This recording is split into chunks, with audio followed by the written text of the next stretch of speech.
Now playing, get ready for the family reunion from hell. From the producers of the horror classic Evil Dead comes a brand new nightmare and the scariest installment yet. After her husband's mysterious passing, a widow seeks comfort with her in-laws in their secluded cabin in the woods. But as they one by one turn into something much more sinister, she discovers that every family has its demons. Evil Dead Burn. Now playing only in theaters. Rated R. Under 17, not admitted without parent.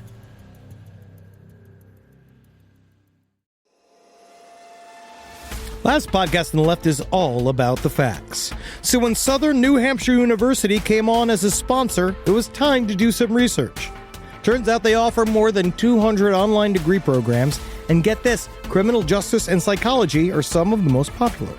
Classes have no set meeting times, and tuition rates are some of the lowest in the U.S. Want to learn even more about SNHU? Visit snhu.edu/last. There's no place to escape to. This is the last podcast. On the left. From your grave. That's when the cannibalism started. What was that?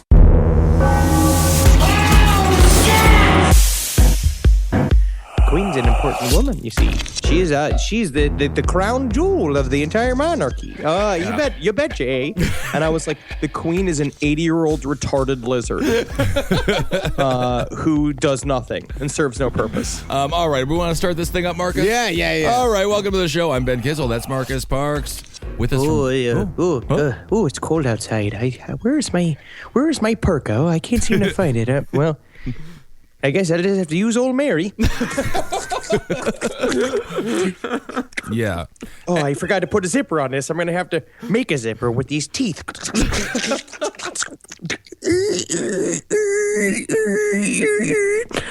Good and warm. But my arms are cold. Oh, well, better get back to old Mary.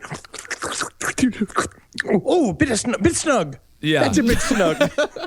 It's not good if you're sewing something, it sounds like a boot walking through slush. That tends to mean that you're sewing up human flesh. And of course, we're talking about Ed Gein Part 2. Oh, yeah. So we left off Ed Gein last time at his mother's funeral. Oh. A man that is absolutely devastated at the funeral. But as far as the people of Plainfield are concerned, following the funeral, Ed's just fine. Not a whole lot of change in his outward behavior. Still busying himself with handiwork around town. Still Ed was talking babysitting about- kids. He's just, he's a little weird.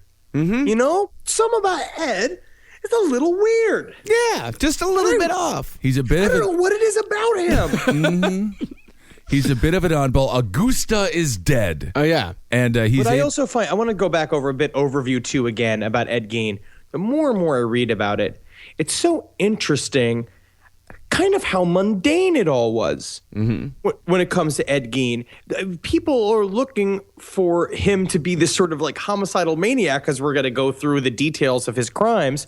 And he wasn't. It's like everyone's wish he was a mother rapist. Yeah, that's what bothered the people of Plainfield most when all of this stuff came out. When it came out that, he had a box with more noses than heads in his apartment. When it came out that he had gut one of the local leaders of business, they expected him to be just this horrible monster, when in reality, it was just old Ed that had they do the interviews with people in Plainfield after they caught him, and it's just all these old men go, it's normal guy, bit odd.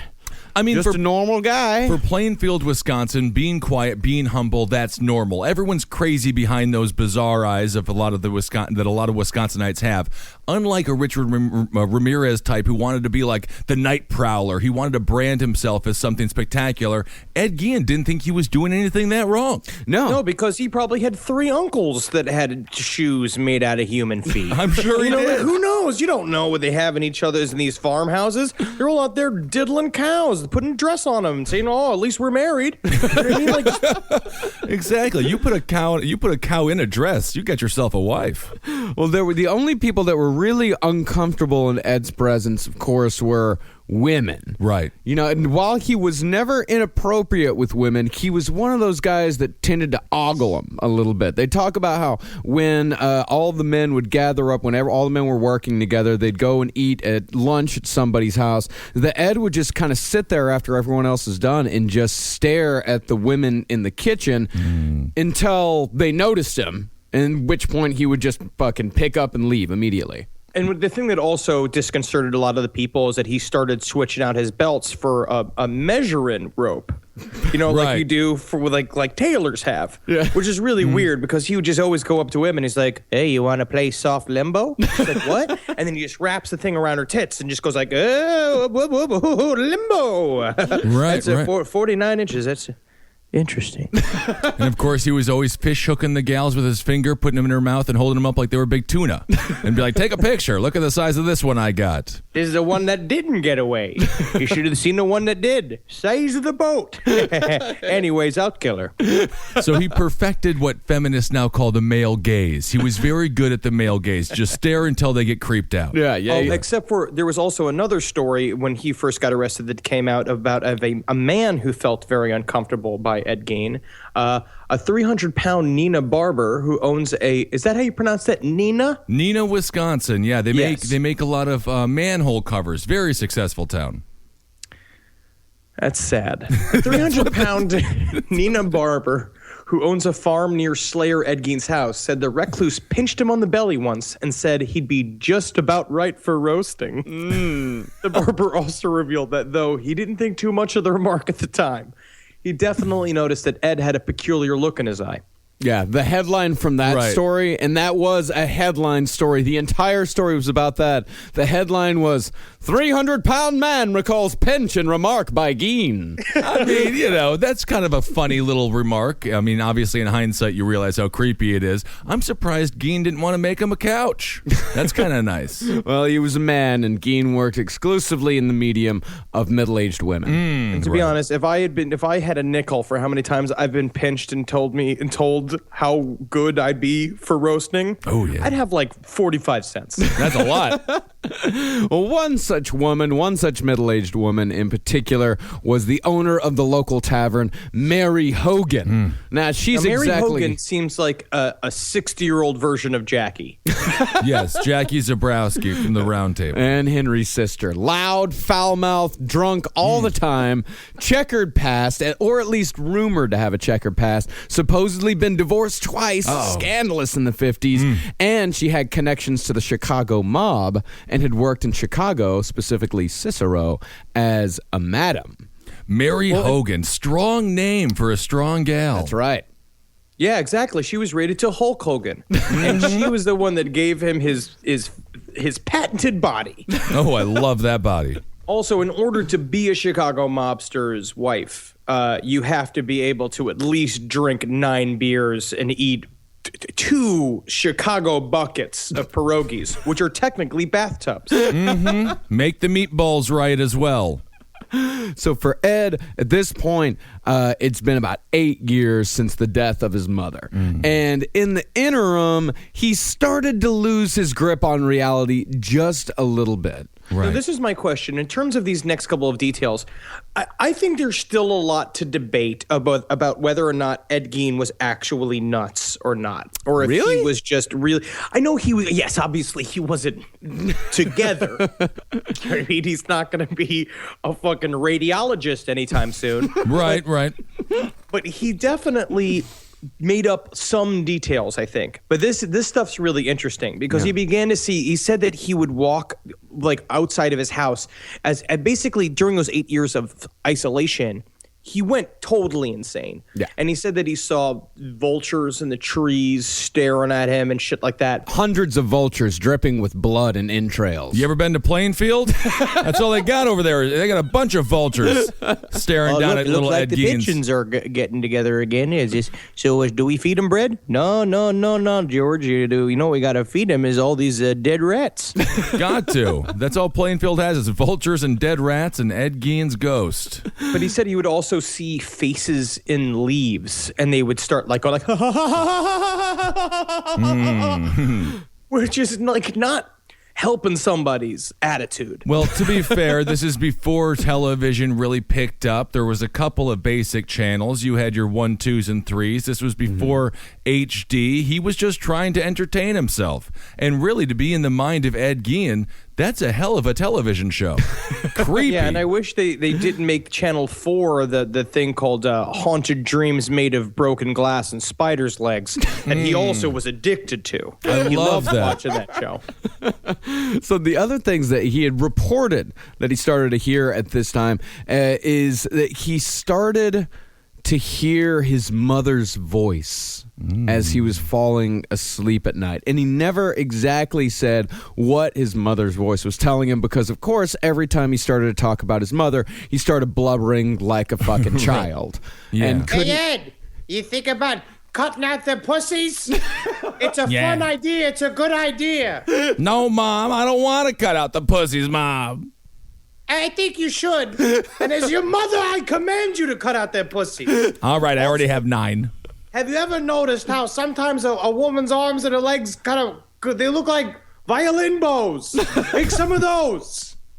That'd be pretty fucking righteous. That's I'm up here exciting. talking with what's your name, Napoleon? It's funny. This guy's funny, and he says all this fucked up stuff, and I'm laughing, and he's eating me out. Things have really changed a lot for me up here, Ed. Yeah, I'm happy Mama Gein has a good time in heaven. There's no doubt about that. And she still encourages crafts, even post-mortem. oh, yeah, big arts and nice. crafts woman. Yeah, she was. So Mary Hogan, of course, Ed's got his mother screaming in his ears. He's falling asleep at night. And Mary Hogan, she was the exact type of woman that Ed's mother warned him against. But conversely, she was also a lot like Augusta herself. Both very firm women, no-nonsense business owners. Both had thick German accents. And thick German bodies. Oh, yes. Most importantly, Augusta and Mary Hogan looked a great deal alike. And this nothing got Ed Gein's fucking basement boiler churning harder than Mary Hogan. Absolutely. Yeah, and this duality had caused like a kind of short circuit in Ed's brains because the two were virtual mirror images of each other because he saw his mother as the personification of good and purity in this world. She was dead.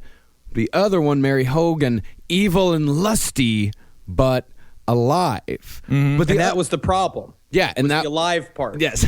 Yeah, you got to change that. Mustache, for sure, right? Got a little bit of a mustache. Most likely, yeah. Got to. I think it's more like potential for mustache because got a big open upper lip. Dying for a mustache. I also find this interesting because the psychologists at the time, when they were working with Ed, they were basically saying that he had this sort of, again, this duality of like mindset that both like he was obsessed with his mother. He loved his mother to the point of probably ejaculating in his pants and also hated her viscerally and wanted to kill her. And I also think it's got a lot to do with the sort of, there's a complex that goes on with sort of stereotypical male thinking between like Madonna whore thinking and thinking a woman is either total filth or an angel and she's either a saint or somebody who needs to be made into a tuxedo. Yes, that's right. So, despite Ed's despite the conflicting thoughts that he had in his head, Mary had always been very nice to him. She was always very friendly towards him, but Ed didn't have his mother to guide him. Ed didn't have his mother to tell him, get away from her. Because before, Ed, he never went out when his mother was still alive. He never went out to have a couple of beers after a long day's work. So he didn't have his mother to tell him to get away from her immediately. Get out of there. This woman is sin. She is filth. If you stay with her, she will bring you down and rend your world asunder.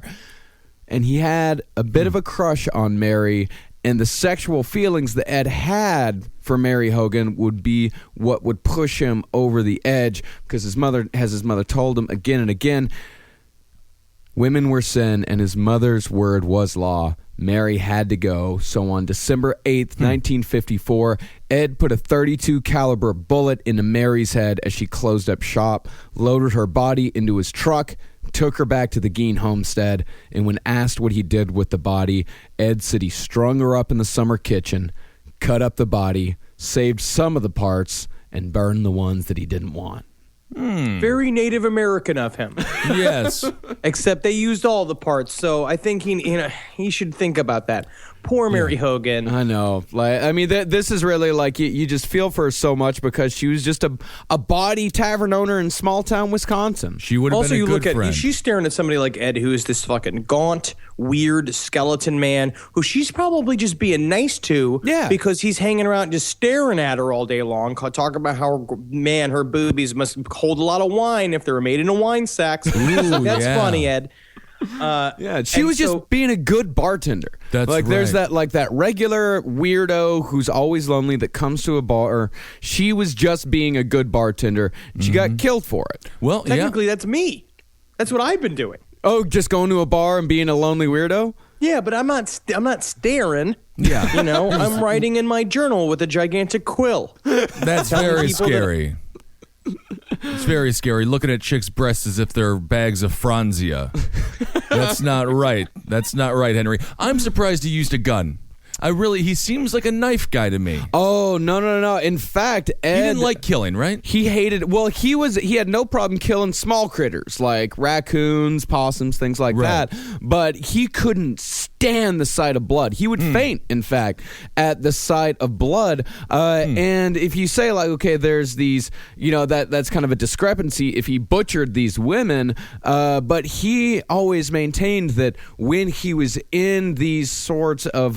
when he actually killed these women, that he was in a daze, that he doesn't remember killing or field dressing Mary Hogan at all. And that's a part of why I think his confessions are dubious. Because he always brought that up. Every single time they wanted him to go into the grisly details, he'd be like, I don't remember that. I know I was in a bit of a daze. Meanwhile, they're pumping him full of food, which we'll talk about, because he was just obsessed with food. They kept bringing him pie and fried chicken and every single thing that a Wisconsin mother does to make her son well insulated against the winter. Well, of course he loved the food. He had been eating nothing but pork and beans for literally a decade. I'm not fucking lying there. That is all he would do. He would just go to Louise Hill's store, load up on pork and beans, go home, heat up the pork and beans on the little range oven that he had, and then just eat it straight out of the can and then throw the can on the floor of his house. Pork and beans. Pork and beans. Love some good pork and beans. I think he was eating right. I will eat pork and beans for dinner anytime. Tootie House. It's really just the vessel that he was using to eat him in. That was the problem. I think it was the skull. Which is the thing, is like, if there's a way to debase pork and beans anymore, it's just eat it out of a human skull, or does it elevate it? I'm not really sure anymore, because my brain is fried. And so again, Ed is a product killer, not a process killer. Yes. His whole point is that he wants to get to these bodies, but he also barely understands why he wants to get to these bodies. And I think with Mary Hogan specifically, it was just way too much. He saw her; she was too perfect. I mean, she had that rockin' rectangle body with the head like a turtle with a wig on it, and that was exactly what he wanted. Oh, I love that. A gal with a turtle head with a little blonde wig. Snap at me, baby. And because it's kind of like seeing that prized like for me.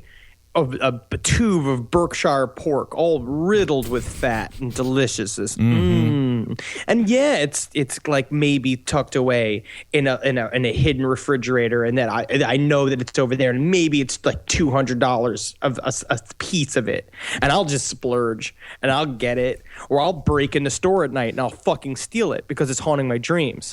That's what Mary Hogan was to him. Well, you want to pay for it. You don't want to be a thief. He just had a great life. You know, when people hallucinate in the desert and they begin to see the things that they desire everywhere he went. He saw couches, belts, jackets.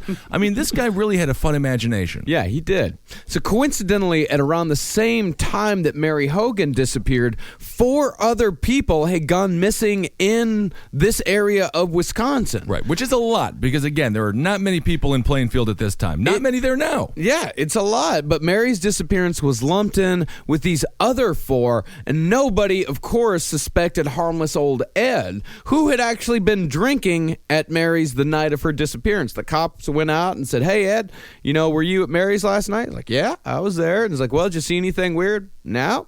Like, Yep. all right, see you later. See you, Ed. Because also he was really gaunt and really scrawny.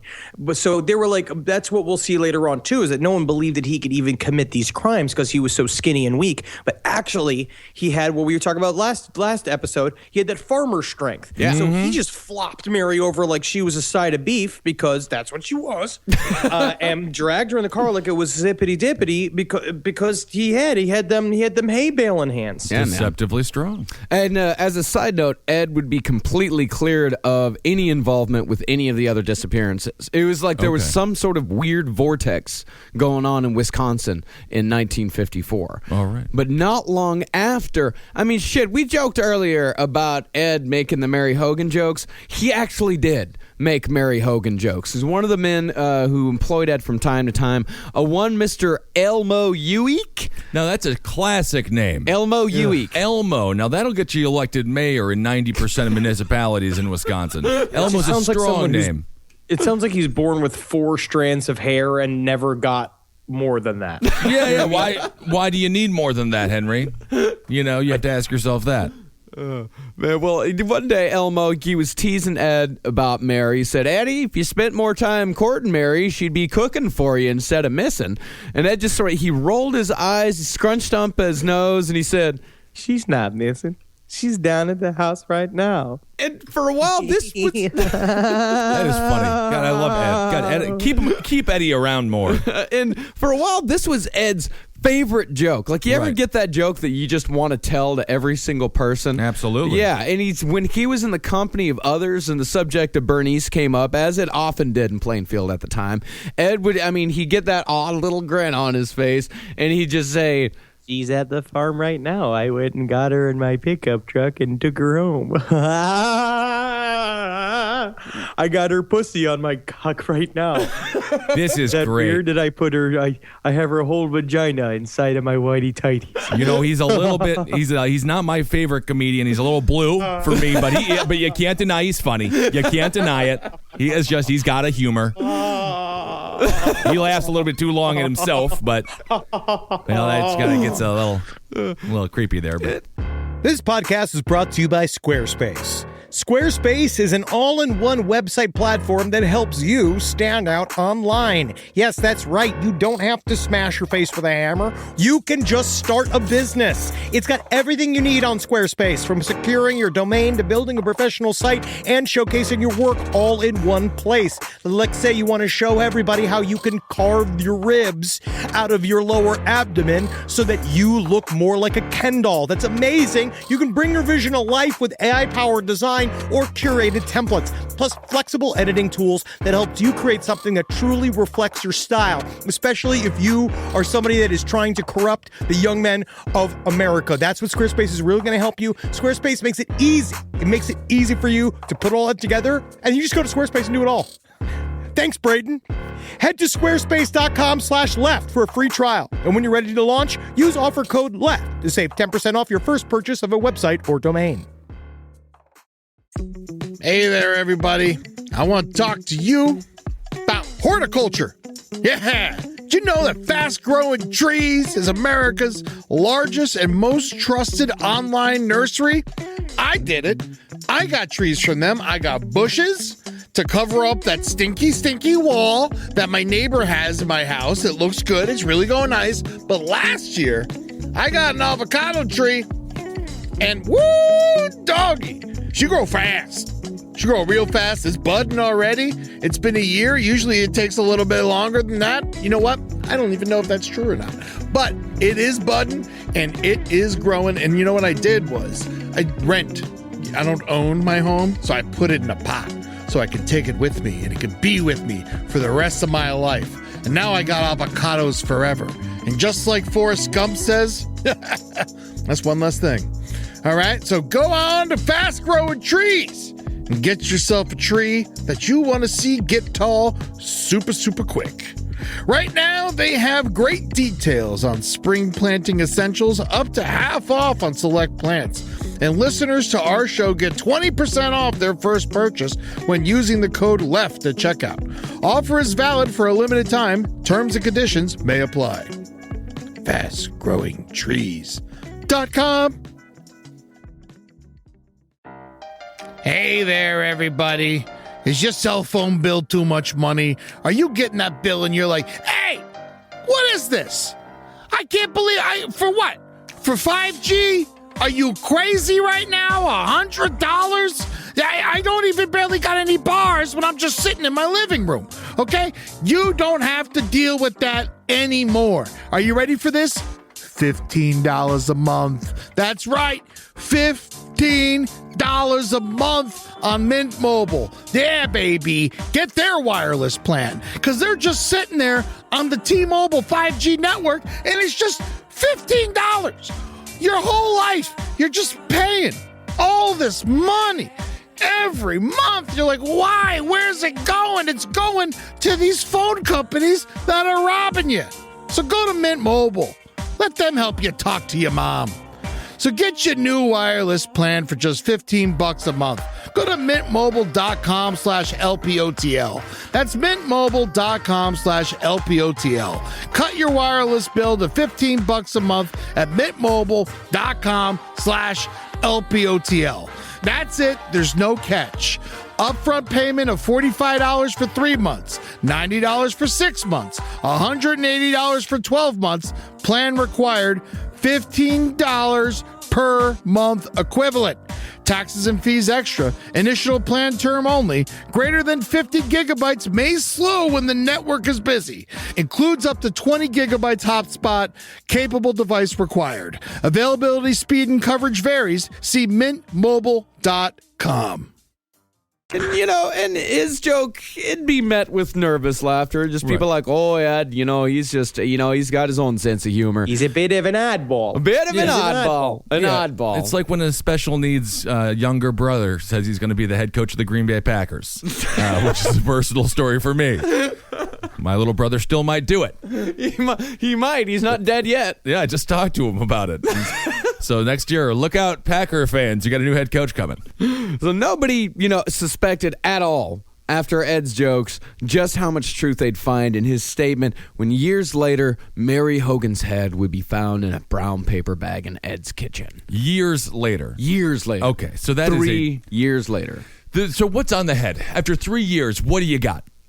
All the meat's gone, right? It's just the skull at that point, he isn't had it? preserved all of them. Yeah. I put a bunch of pictures up of his crime scene photos last night on the last podcast Facebook page, and if you notice, they become brown, sort of like a George Hamilton or a Kris Jenner. Sure. Perfectly like suntanned. So Ed, you think he's lonely. You think no one's after Mary Hogan. The only person that ever talked to him was gone forever. Not true. Ed did have a admittedly very small circle of friends, and they were all teenagers or children. But a little after Mary Hogan's disappearance, a rumor started to circulate around Plainfield. His best friend was a teenager named Bobby Hill. Okay. And Bobby was said to be Ed's only actual friend. And Bobby had told his parents a disturbing little story.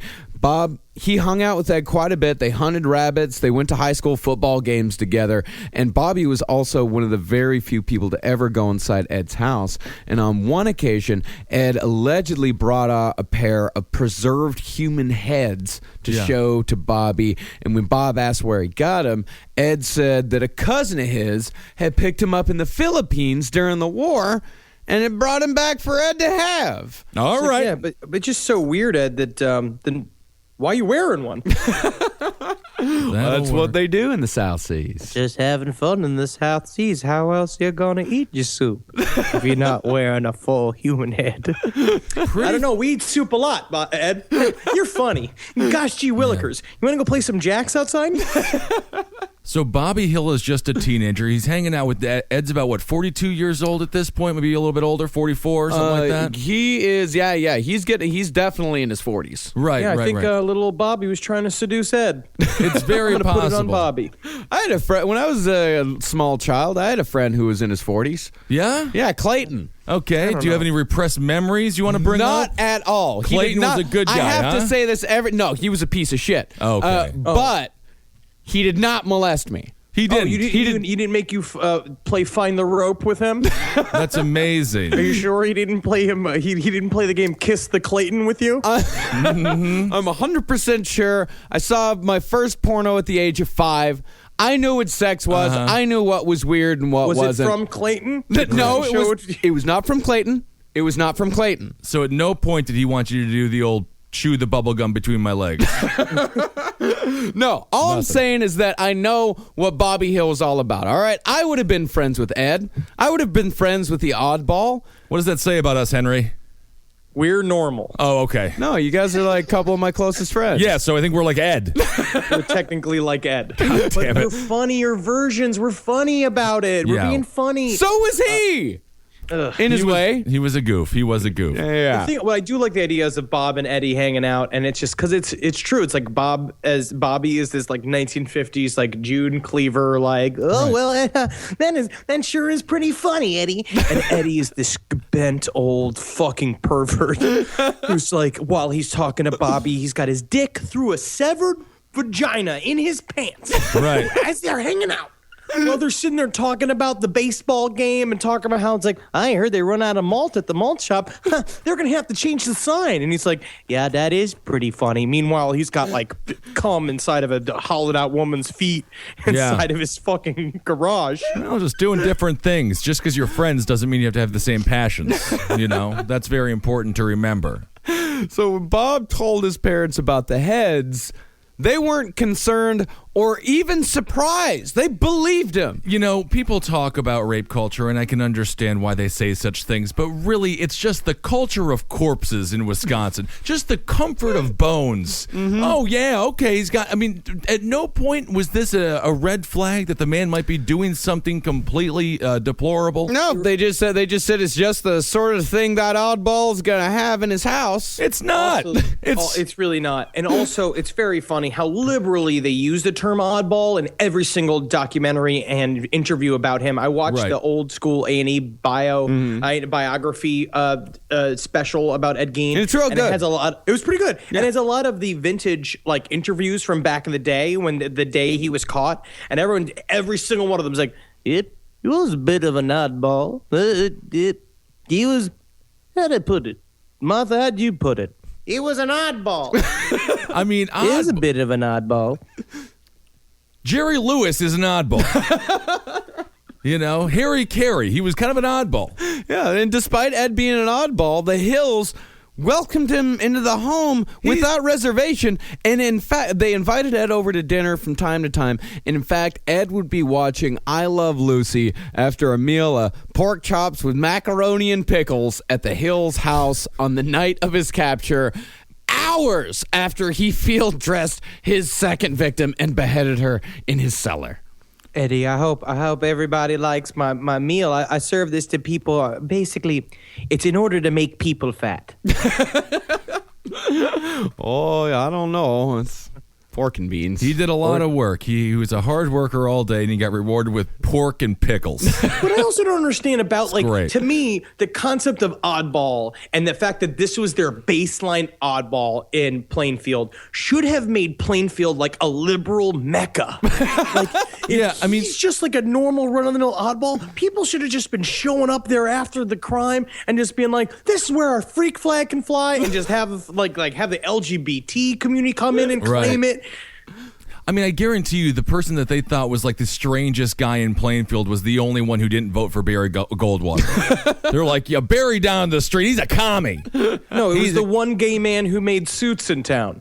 He was fine. Who had his oldest friend living with him in his cabin. Oh, that was normal for Wisconsin back in the day. Everyone just allowed those things to happen. Oh yeah. Well, there was one woman who came over to Eddie's house one day because Ed, he had this big house, and in a moment of near sanity, he decided he needed to get the fuck out of there. And so he talked to a local young couple, and he told them, like, hey, why don't we switch houses? You've got this small house. My mom's dead. My brother's dead. My father's dead.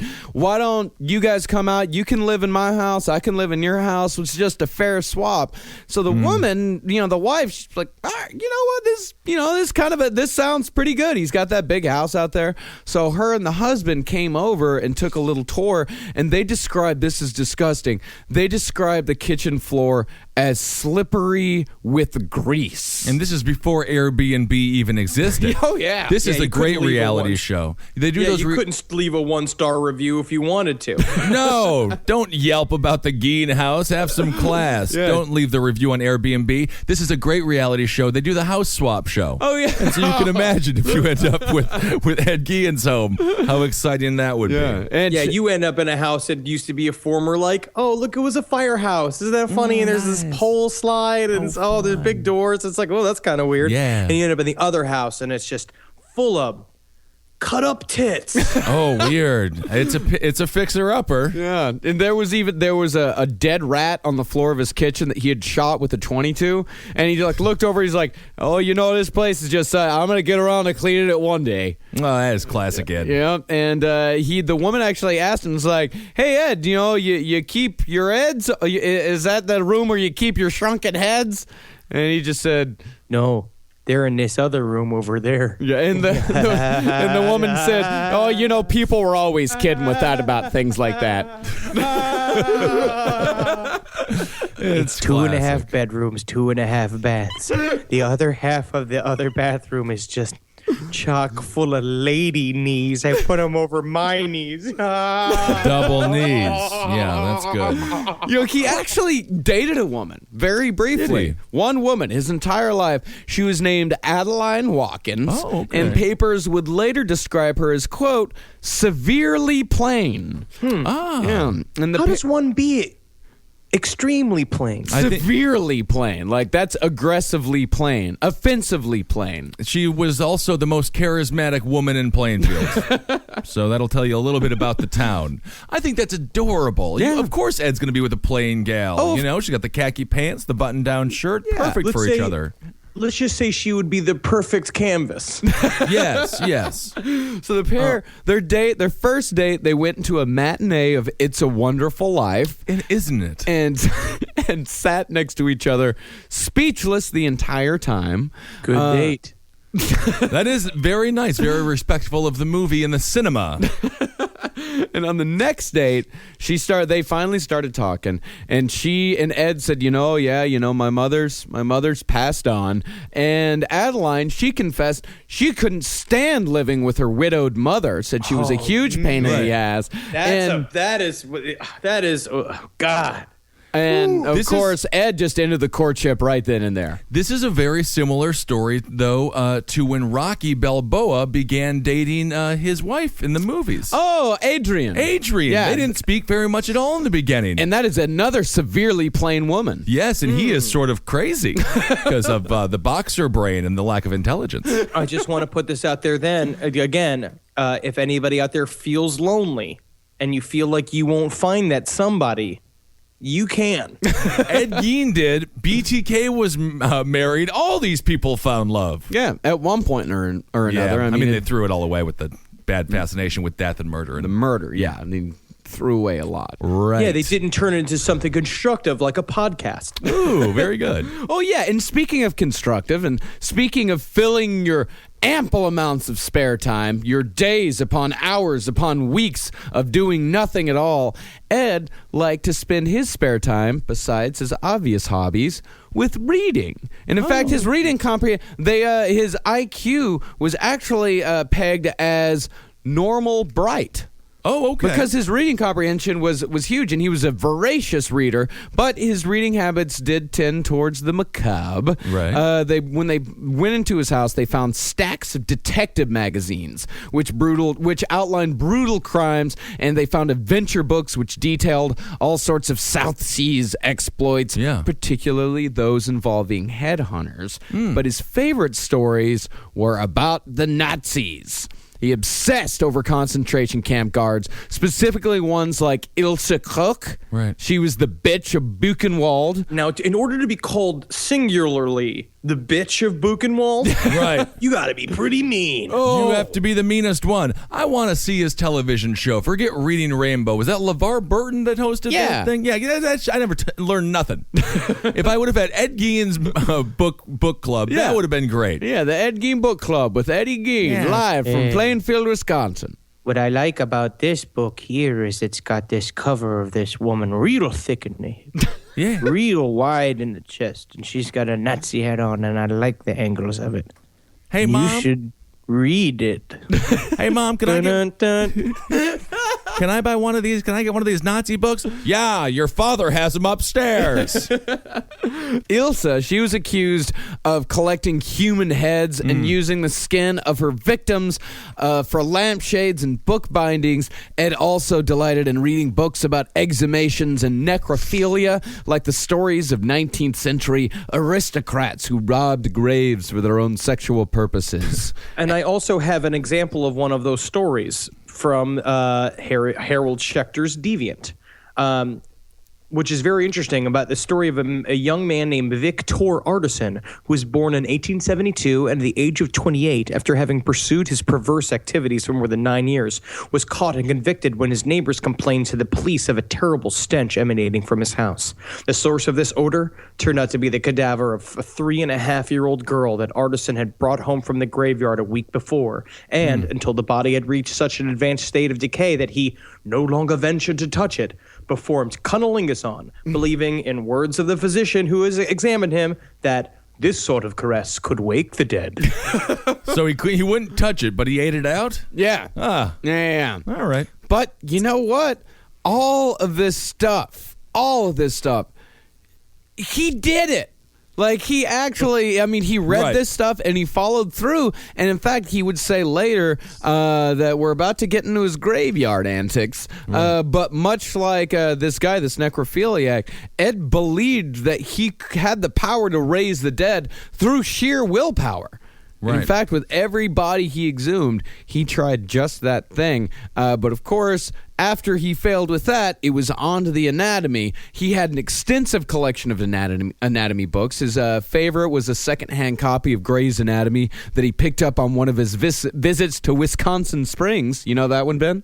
Yeah, it's in Wisconsin. Cool. Yeah. It's got the spring. But it's not a place where big people go to burn in the sun? No, Wisconsin Springs. It's not about springs you think like water reservoirs and stuff. It's just springs, mattress springs. Yeah. That's what they specialize in. Boingy. Great. Fun town. This is fun.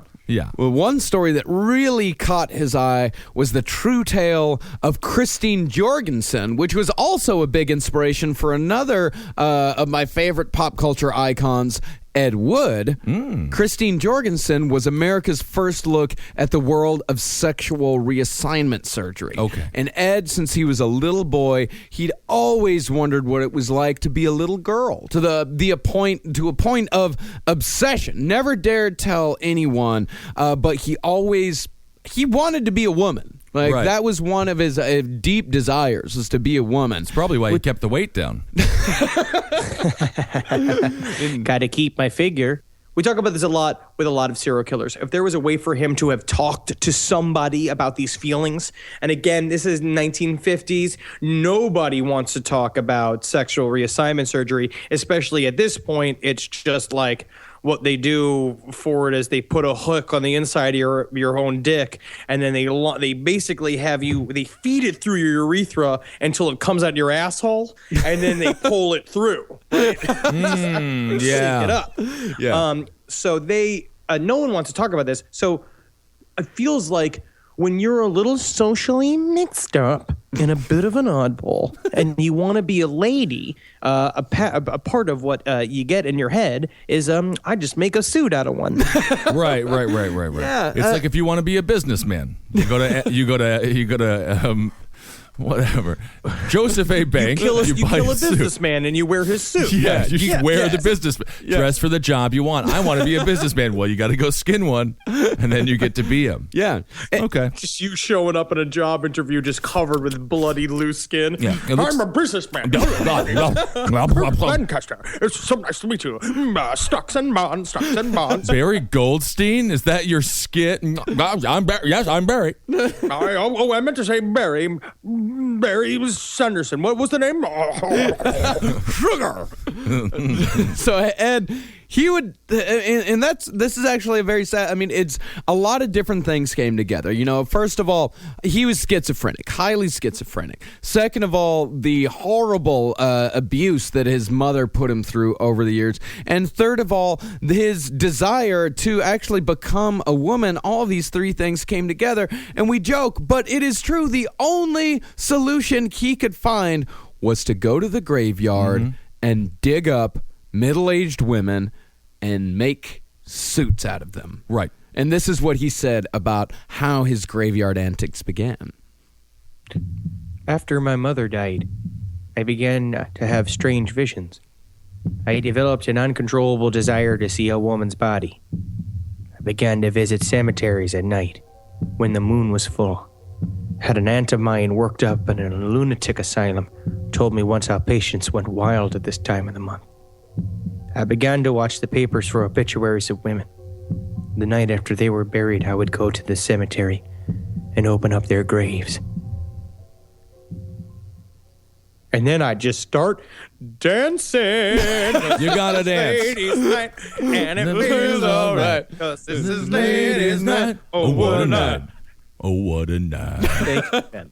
No problem. Summer schedules can get busy fast with camps, vacations, sports, family time. And, you know, every single time Carmi eats a block of dark chocolate, we got to take her to the emergency room. You know how much time that takes. All right, IXL makes it easy to keep learning part of the routine in just a few minutes a day. IXL is an award-winning online learning platform that helps kids truly understand what they're learning, whether they're building math confidence, strengthening reading and writing skills, or reviewing science concepts. From pre-K through 12th grade, IXL offers personalized, interactive learning that adapts to each child's level and pace, which is great because Carmi has been really slow in biology, and Wendy has really been struggling with American history, mostly just because she doesn't agree with the way it's being taught. So it's really important. You make an impact on your child's learning. Wendy, as soon as she gets her chicken, she is ready for all of her lessons. And Carmi just really has to eat 5 or 6 bites of liver, beef liver, chicken liver, and then she can really get down to, I'm hoping this is the year she reads To Kill a Mockingbird. So really, IXL, thank you. Make an impact on your child's learning. Get IXL now. And Last Podcast on the Left listeners can get an exclusive 20% off at IXL membership when they sign up today at IXL.com/left. Visit IXL.com/left to get the most effective learning program out there at the best price. This is a paid ad by BetterHelp. You know, stigma shows up in a lot of different places. I know I had to explain to my handyman about the devil imagery in my home. I had to explain that in our home, El Diablo es bueno. And he reluctantly agreed. I think largely just because he was in my home and he was scared. But over time, he began to see, the devil can be my amigo. See, even in 2026, stigma can get in the way of a lot of things, right? My handyman almost didn't put up my floating media cabinet, right? You got to get support for your mental health. Maybe you've encouraged friends to consider therapy while avoiding taking the first step yourself because you're busy, worried what others will think, or telling yourself you should handle it alone. No, you need a team. Get therapy with BetterHelp, the world's largest online therapy platform. Give me a space to slow down and talk through what's building before it feels unmanageable. So let's take a short questionnaire to identify your needs and preferences, and BetterHelp will handle the initial therapist matching work for you. Their industry-leading match rate means BetterHelp typically gets it right the first time. Feel confident knowing BetterHelp therapists work according to a strict code of ethics and are fully qualified. So don't let hesitation hold you back. Find support with BetterHelp. Sign up and get 10% off at betterhelp.com/lastpod. That's betterhelp.com/lastpod. It's obvious we love true crime, but it does make us feel a little paranoid about what's out there, as it should. And that's why it's so important to get a home security system that gives you peace of mind. With SimpliSafe, you can stop crimes before they even start using their AI-powered cameras to identify threats on your property and alert US-based live agents to take action. Like arriving in a helicopter in the night, coming down from the helicopter, zipping down and breaking through the windows with their big axes, and going through the house, ripping through the walls, finding the criminals. It's easy to do. SimpliSafe has been a game changer for us. And the best part, there's no long-term contract. We've used it since the very early days of SimpliSafe here at LPN, and it keeps us safe, doesn't it? It keeps all of our thoughts inside the building. Then there's the ones we let out because they have to go out because that's a part of it. But SimpliSafe keeps the other thoughts safe. And for that, we say thank you, SimpliSafe. And we want you to experience the same peace of mind as we, which is why we've partnered with SimpliSafe to offer an exclusive discount to all of our listeners. Right now, you can get 50% off your new system by visiting simplysafe.com/LPOTL. That's half off at simplysafe.com/LPOTL. There's no safe like SimpliSafe.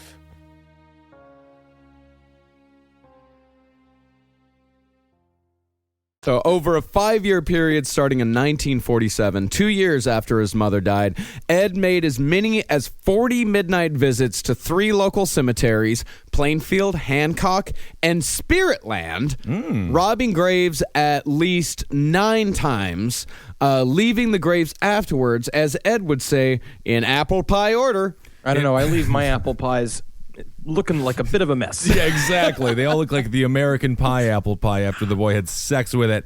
This is the least of his crimes, though. Obviously, killing Mary Hogan is the worst one. Well, killing Mary Hogan and Bernice Worden. And Bernice, yeah. So at this point, he's just a grave robber. And again, I still have a very difficult time understanding the human concern for the flesh after we're gone. The squeamishness. You're just looking at where this crime happened and when it happened.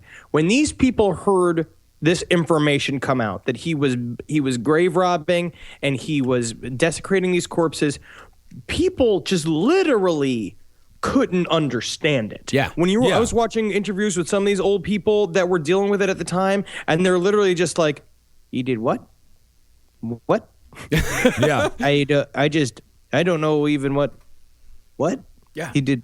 He had the nipple like, because there's most of the times this is the first time an 80-year-old Wisconsinite has said the word nipple. Absolutely. Yeah. And now he has to say nipple belt. Right. And put it on and everything. Yeah. And a lot of people were more concerned with the grave robbing than they were with the murders. Right. The murders, they could understand murder. There had been and death was not an odd part of life in Wisconsin, especially in the 1950s. Part of the country. Yeah, this is it was the great dead heart of Wisconsin, for fuck's sake. People would die for no reason. You die, and death was also a big part of American life at the time. They're not too far out of the Dust Bowl. They're not too far out of the Depression, people starving to death. So death was accepted. But digging up their relatives and making suits out of them, too much for them to handle. Definitely outside the box. A lot of work, too.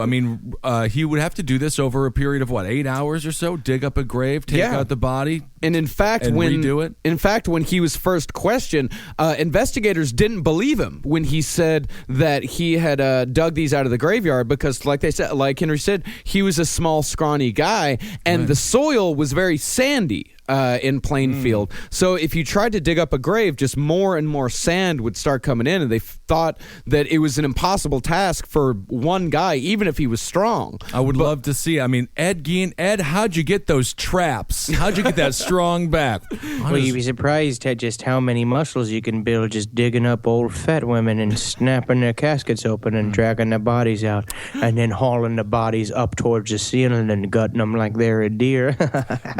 Well, you know know what? We're gonna go with Billy Blanks' Tybo. That's the video we're gonna be pushing right now. But I thank see you so faces in the leaves, and they laugh at me and tell me I can't do it. But I said, "Oh, it's too late. I already did." Okay, Ed Gein's exercise routine part 1. We're gonna shelve it for now. All the corpses were middle-aged.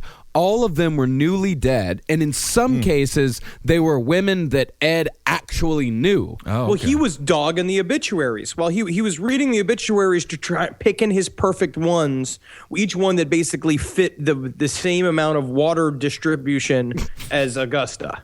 Augusta, and But he was also severely conflicted. Basically, it's what he said. He went out about 40 times to do it, but only built up the nerve to do it about 9 times. Yeah. He would go freak out, come back to his house. Again, he was very conflicted in what he was trying to chase some form of satisfaction from anything in life, which is a human compulsion. You have to feel satisfied. You have to feel like you're happy and you're doing something, and he had nothing. And so this was the only thing that sort of scratched the void, and it's just pretty gross. Yeah. If you do dig up a cemetery, 1 out of 4 times you're in it. That's bad. I would say 0 out of 4 times. Yeah, and he would also say, much like he said about the murders, is that he would be in a daze while he was doing it. He said it was some sort of force, something that he couldn't really control. And he said, in fact, there were a couple times that he snapped out of his daze in the middle of robbing a grave, and he would stop. He would put the grave back up. He would bury the grave back, bury the coffin back, and then go back home. And sometimes he would take a full body, and then he would get back to the house. He would take the parts that he needed for his projects, and then he'd go back to the graveyard, and he'd replace body parts that he didn't want. Which is his perverted way of being respectful. He felt that when he was doing that, because he would feel really bad. He would go back and leave parts again because he was like, I didn't need these. Right. Don't want to be a greedy Gus. No, definitely not. So hopefully he wasn't like 90% of the way through the grave robbing when he snapped out of it. Yeah. No, don't let me snap out of it now. I'm almost done. It's kind of like taking a bunch of mushrooms, and then 2 hours in realizing you were supposed to be at work. Oh no. So Ed's moonlight excursions most of the time didn't get as far as the cemetery, because during most full moons he wouldn't get any further than his front yard. And for such occasions, Ed had the infamous, what cops referred to as the mammary vest. What's that, Marcus? Technically, the mammary vest for him was so much better than like a wedding tux, because a wedding tux you can really only wear once. Oh, absolutely. Yeah. And this was something that he made to last. The torso was tanned skin from the upper body of a middle-aged woman, complete with breasts, and he had attached straps to it so he could fasten it tight to his body. I'm going to say this, and I don't want to be gross. All right, you know me. I'm a tasteful person. I don't want to be gross. Yes. But I saw some pictures of the mammary vest, and I gotta say, those are some pretty rockin' boobies. Yeah. They're pretty awesome. Yeah. Whoever was the 50-year-old woman he took them from him was stacked like Elvira. And right. It's gotta be. So he chose right. Yeah. Well, yeah. I mean, he wanted to look good. Yeah. For sure. This is my other question. So he's got the titty vest on. Also, which I'm a little upset that he went and got one because I'm forced to wear one on my body. Mm-hmm. He put the titty vest on, pulled up the lady leggings made out of lady, put the arm pieces on, had the gloves on, stuck some hair in his head. And then what did he do? He danced around in the moonlight with a drum that he made of his own that was made from human skin. He had a human jawbone, and he'd bang on it, and he'd hoot, and he'd holler. What do you want? He'd just have the time of his life. What do you want him to do, Henry? Go ask a boy out to the Sadie Hawkins dance? What's he supposed to do? He's covered in another human being's flesh. What do you want him to go get a job at A&M Bank? I feel like that's what he wanted to do. If only he could have lived normal like that. If only the people of Plainfield could have been a little less judgmental. Well, you can judge him a little bit. Yeah, they could judge him a little bit. For he had also face masks that he had made. He had 9 masks made out of human faces. Every Right. single one came from the face of a woman whose grave he robbed. 5 were for wearing, 4 were for showing. Ed, your face, your skin looks amazing. Your eyes are so beautiful. There have no Thank you bags so much. under I your got eyes. it from this woman named Estelle. What's your 'Cause to me, secret? what is creepy? Because to me, the creepiest factor about wearing someone else's face on your face is the sticking the tongue out through the other person's face. Yeah. And going, you got some stamps? God, I hate it when you do that. That's just the Yeah. fucking grossest sound in the world. The tongue and then the nose being inside the other nose. The whole thing. I'm going to go with the whole thing. The creepiest thing is the whole thing. Can you imagine just walking up and seeing him do it? Him going like, "Oh, I'm a lady. Whoa, whoa, whoa, I'm a lady. Talking about a little. What? You're just looking for some wheat to make some bread? The strangest. But I gotta say, I'm plumb embarrassed. The strangest thing happened. I went to the Gein house to try to get some pork and beans, and then when I got there, all I saw was unbridled joy. It was amazing. I gotta say, Martha, a part of me wanted to throw up, and a part of me wanted to be like, "That's beautiful. He's a living rainbow." Ed Gein, the living rainbow. So 5 of these were for wearing, 4 were stuffed with newspapers and hung on the wall. Some of the faces were almost mummified. Others have been treated with oil and were fairly well preserved. Some, however, were regularly kept in lipstick and were said to be almost lifelike. And that right there, the lipstick on the face mask, that's a Texas Chainsaw Massacre detail right there. Right, that's because straight- if you guys didn't know, we actually haven't really said this much, is that Ed Gein was the inspiration for Psycho. He was the inspiration for the Texas Chainsaw Massacre. He was the inspiration for Buffalo Bill and Silence of the Lambs. Ed Gein really could be said, is one of the most important pop culture icons of the 20th century. Of course, of the mid-20th century, Yeah. and especially in the world of horror. If Ed Gein wouldn't have existed, the world of horror movies as we know it would not exist. And in fact, American cinema probably wouldn't exist in the form that we know it. He was the awkward Elvis Presley of wearing somebody else's tits. And of course, Adam Sandler's great movie Click.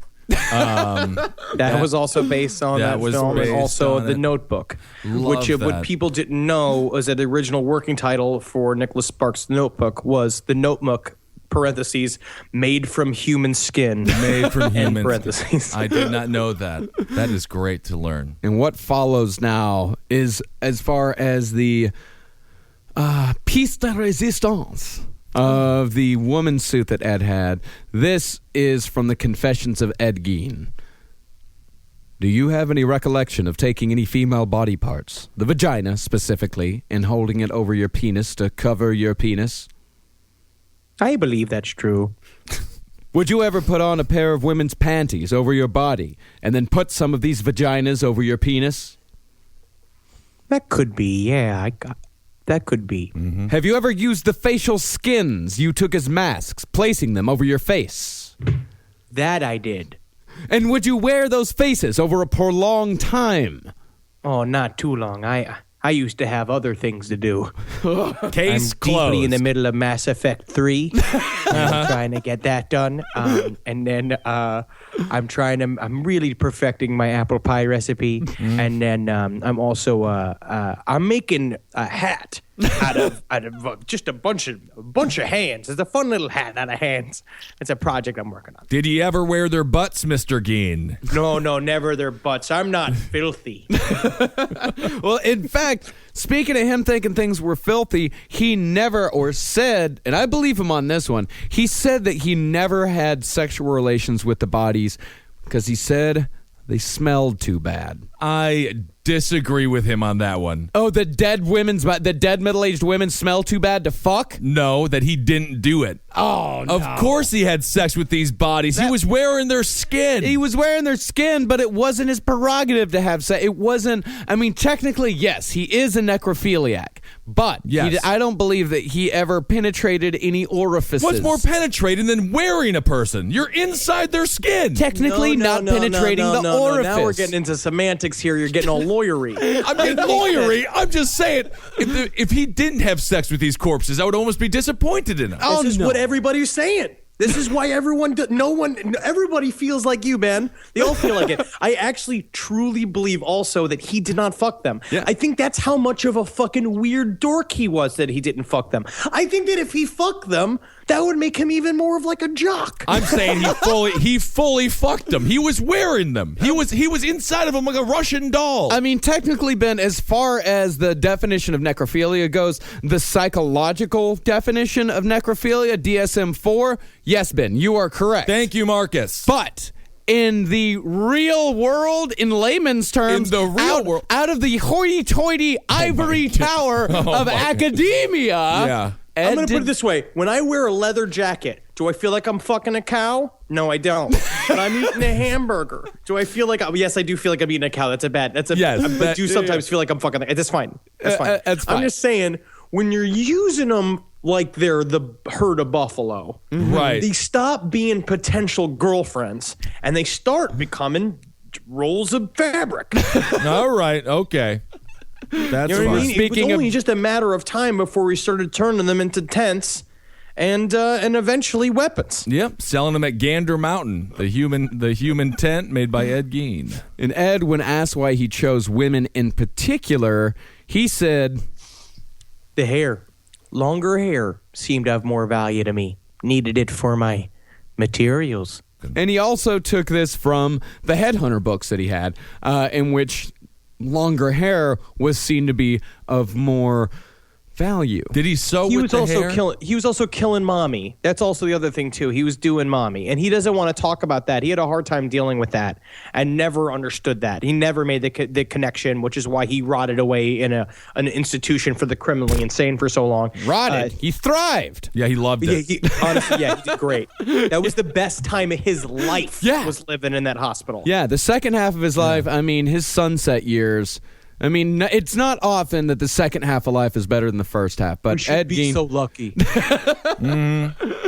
yep, and this behavior would carry on for years before Ed, or some might say his mother, chose the next victim. Well, actually, before we start the next thing, we've been having so much goddamn fun talking about old Eddie Gein. We've made the episode way too long. Oh, okay. So we're going to make this a three-parter. And I'm going to tell you this, guys. We're just getting to the good shit. Yeah, we're yeah, just yeah. getting to the good shit. I'm so excited. Yeah, now. we're just now getting to the fucking proverbial blood and guts. As a I'm gonna fan put of it- and, fashion. Mary, who was on the last podcast page a lot, told me a thing that was really funny. You're gonna like the next episode so much. You're gonna be making some bloomer pudding. Oh, I Which is can't what her wait. father as kids used to call making a woman fucking moist. What's wrong with you? Moist. man. Bloomer pudding. I gotta say, it's really odd how many weird personal connections we have to Ed Gein. I guess it's just because we know so many people from Wisconsin. Yep. But it seems like everybody has an Ed Gein story. Doug, the guitarist in the Cowmen, the band that I'm in, album coming out May 29th. Oh, okay. Good plug. Yeah. Nice plug. Thank you. His grandparents were married in Wisconsin the day that Ed Gein was caught. Oh. Yeah, my girlfriend, her father, used to drive by Bernice Warden's hardware store once a week on the way to Sheboygan, Wisconsin, and his college friend actually treated Ed Gein at Central State Hospital. Wow, That's so look weird. at that. And I have a tattoo of Ed Gein around my butthole with the butthole as his mouth. Isn't that great? And the little hat there on top of your butthole. Well, guys, The hair. Oh, nice. Yeah. Well, guys, head on out to cavecomedyradio.com/last podcast on the left to get your Last Podcast on the Left t-shirt. It's $25 domestic, $40 international. Go to iTunes, rate and review. That really helps us out. We were almost in the top 20 comedy podcast to iTunes yesterday. So your rates, your reviews really help us to let's get in the fucking top 20, man. And I would say fucking Heil Gein, man. Heil, sweet Gein. I want to leave you guys. I want to also read a Geiner real quick. Yeah. Why did they have to keep the heat on in Ed Gein's house? Why? So the furniture wouldn't get goosebumps. Hey! That is funny. Hey, why did they let Ed out of prison on New Year's Eve? Why? Why? So he could dig up a date. Oh, I got it. That's very good. Thanks so much for supporting all the shows here on CCR. Also, Top Hat Roundtable, page 7, and Sex and Other Human Activities. This would be a good one to talk about on Sex and Other Human Activities. Actually, we already have. Yeah, it's one of the other activities. Yeah. I also want to say hi to V and to Chris. I miss you guys in Atlanta.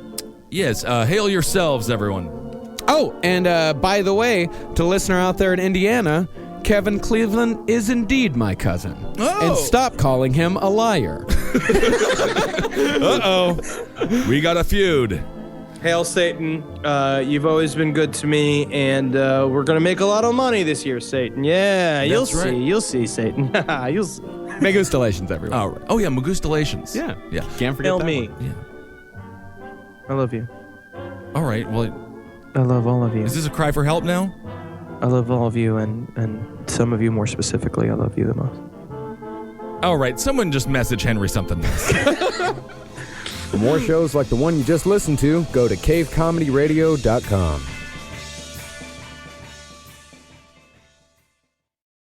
Everyone's talking about protein lately, but how do you actually get enough of it? Muscle Milk. Muscle Milk has a great tasting new formula with no artificial sweeteners, flavors, or added colors. It's high quality, complete protein designed to support healthy muscles with fewer ingredients than the previous formula and 26 to 42 grams of protein. For when you're stuck in meetings or need a post-workout recovery. Available in chocolate, vanilla cream, cookies and cream, and strawberries and cream. Try the new great tasting Muscle Milk today. Available in stores nationwide. Muscle Milk. Protein for all.